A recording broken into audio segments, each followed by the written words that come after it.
I was born in Oklahoma, lived in California and Costa Rica and Ohio, and I've traveled in 50 or 60 countries, sometimes for pleasure and sometimes for performance, and I enjoyed it all. Well, I came on a Fulbright grant for a year. I mean, the people are lovely. They seem to accept me, and at my age, they take very good care of me. And why move?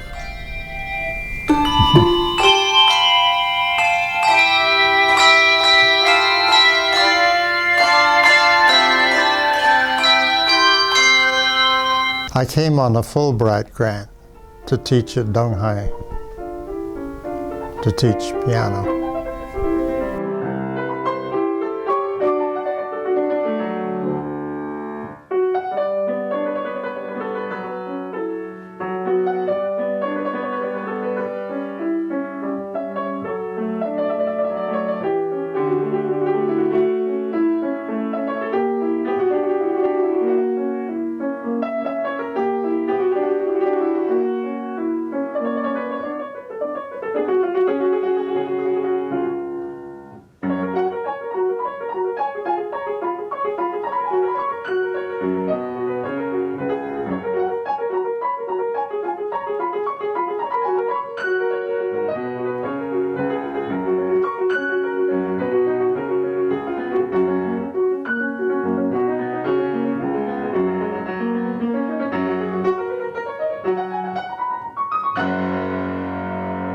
I did write 2 novels and never got around to finishing the 3rd.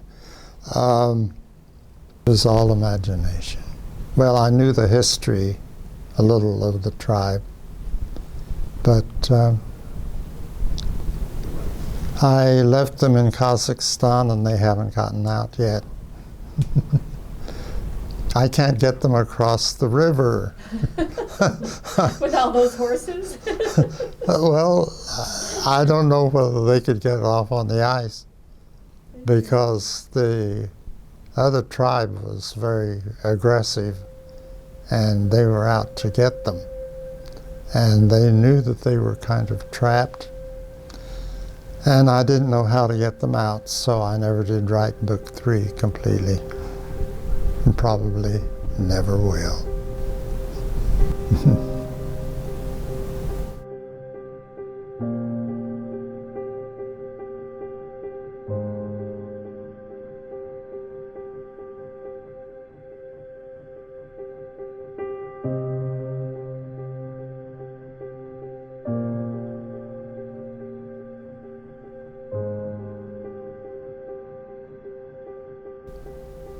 My family name is so strange.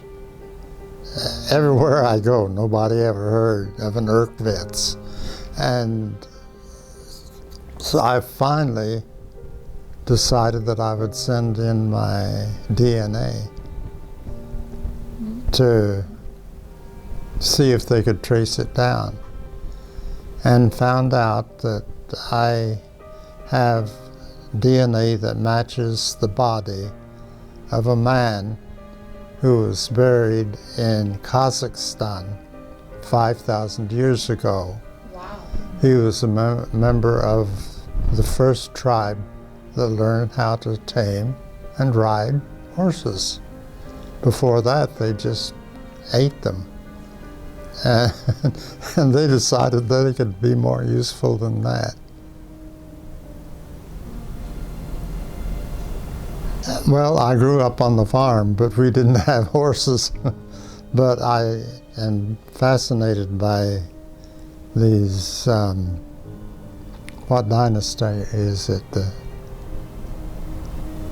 About 1,000 years ago. Shan? No. Yeah, somewhere. Yeah. This one is unusual because it is not glazed. It has that rather soft finish that I like. They're all replicas. My collection is all of genuine stuff. Well, I enjoy horseback riding, but I haven't had the opportunity to do much. I did go down the Grand Canyon on a mule once. That was really interesting. My mother's side, they came from Europe to what is now New York. It was New Amsterdam for a long time. The royal family moved there. So I'm a descendant of Anneke Jans Bogardus, who got disinherited because she married a pig farmer. And he died. She loved being a pig farmer, but she married a minister and they went west, and that's the last I know of Anneke Jans.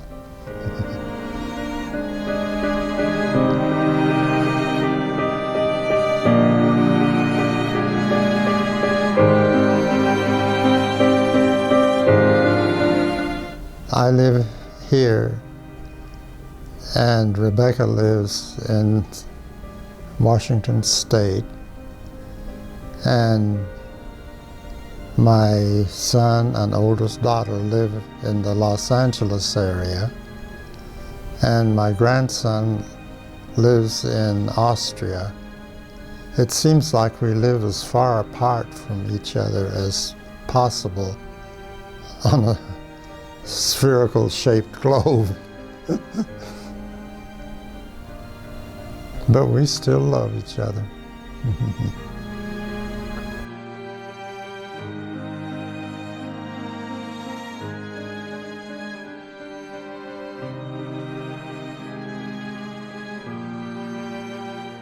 Oh, the one behind me, that's the Gato Cuadrado that I bought when I was with Rebecca in Croatia, off the street. And she wanted me to get a copy of it because she really wanted one in her new house. So it's sitting there with all the other collections, waiting for her to come and figure out how to get it home. And of course, a horse over here in kind of Cubist style. And she moved to a new house, and she was living in Japan then. She said, I need something for this wall. And I said, oh, I'll do you a painting. I didn't know anything about painting. So I'll do a painting for you. Okay, what will you paint? I looked around, I said, oh, pictures. So I did pictures, and that's a copy of it. Well, I didn't, it's gouache, and I never had used that before. Very difficult to work. It's demanding. Yeah. But I enjoyed doing that too, but for a living, no, thank you. I travel with Rebecca a lot, my daughter, and we always go to the art galleries. The thing is that I, for some reason, am allergic to galleries. Really. I was traveling with a friend, and we went to this art gallery down here. And pretty soon he says, you know, you're standing crooked. I, what? He says, you're standing like this. Oh, really? And I was, and I couldn't walk straight. And then when my granddaughter came, went over and we were in the gallery and she said, "Grandpa, you're standing crooked." And I said, "Well, I can't help it. This happens when I go to art galleries." So she ran out and called a taxi and got me home. And I haven't been back. It's very uncomfortable walking through your art gallery like this. Interesting.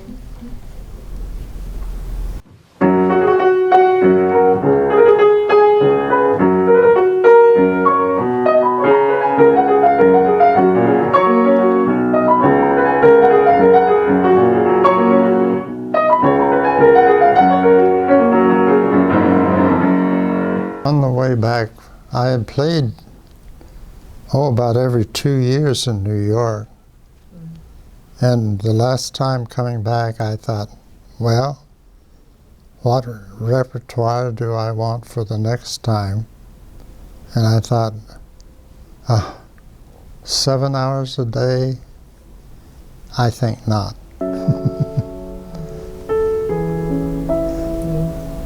With the time I have left, I don't want to spend it. If you really, really practice, not just play, but practice and memorize and perform in front of a critical audience. I had a good review, but I thought maybe it's time for me to quit while I'm ahead.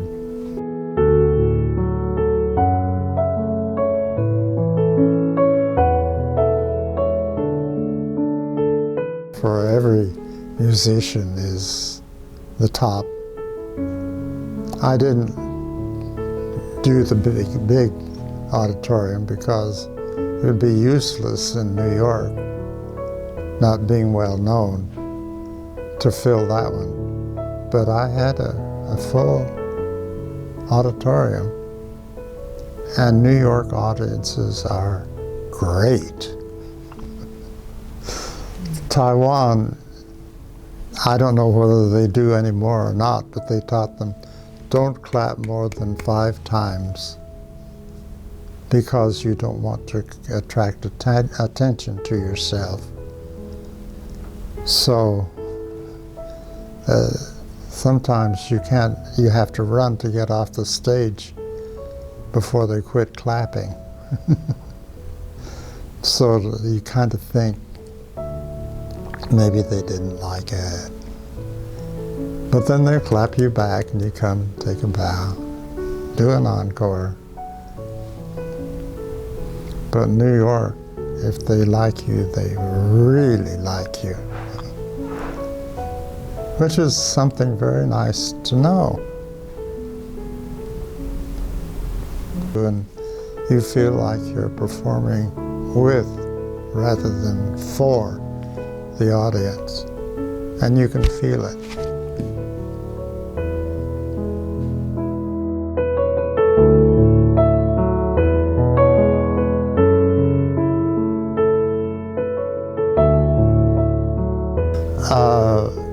Most schools of the type of school that we were trying to build have an orchestra. But they've been here for a long time, and it takes a while to build it. And it's so expensive to buy cellos and flutes and oboes and everything, or else the students have to bring their own. And I pondered on what we could do for an ensemble that could actually perform. And I realized that handbells were a good answer to that problem, because it requires a lot of students together, and it is difficult to play handbells. It's not what bell you play. You are assigned maybe 3 or 4 different bells right adjacent to each other, and you play those notes at only the specified time. So every time I hear a handbell choir performance, I think that is a miracle.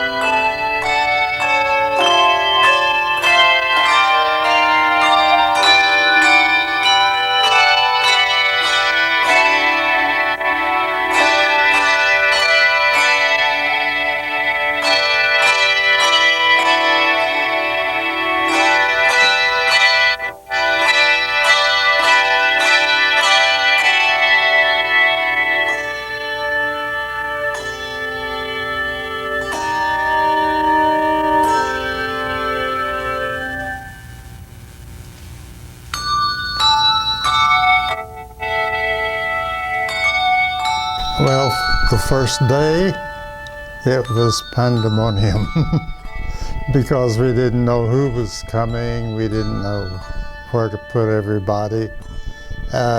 So the vision, I think, was there, but we didn't know who was going to be part of that vision.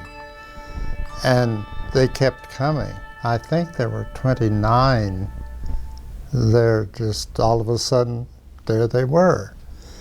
And I counted the students, and I finally said, we don't have enough teachers, and ended up teaching the 4th grade for a whole year, which was fun. I kind of did my own thing. It was a small class and really very enjoyable. A lot of different backgrounds, very mixed. It was a very nice experience.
I don't have any hopes to survive.